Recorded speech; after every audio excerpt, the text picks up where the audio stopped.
The TSA is also changing security rules for passengers, including much more aggressive pat-down searches for those who opt out of the new full-body image scanners or those who get chosen for them.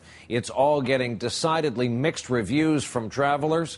Our report tonight from NBC's Tom Costello. If you leave items in your pockets, you may be subject to additional screening. It's the latest tactic in the TSA's ever-evolving approach to aviation security.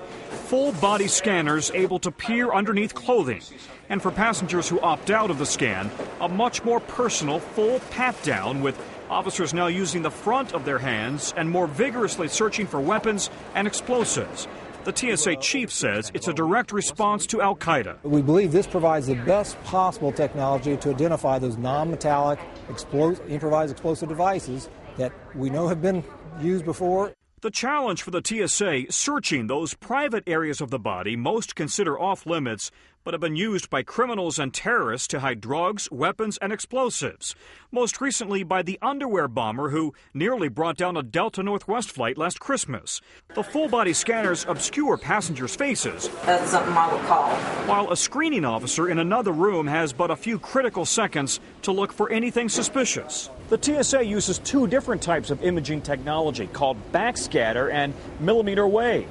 Right now, 317 units are in use at more than 65 airports nationwide.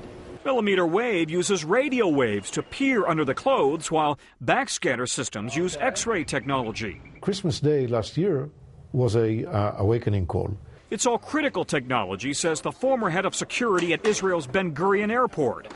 But identifying unusual behavior, then thoroughly questioning travelers who stand out, is just as critical. You may not know during the interview that the terrorist is actually a real terrorist, but what you will know is that that person is lying. For travelers, the security over privacy trade-off often comes down to gender. Men less offended. It's what we have to do to travel these days, so it is what it is. Women more. It's just personal space, invasion of my personal space, my body. I understand why it's needed. However, from a personal standpoint, it is an invasion of privacy to an extent. And 2 million people moving through TSA checkpoints every day. Tom Costello, NBC News, Denver.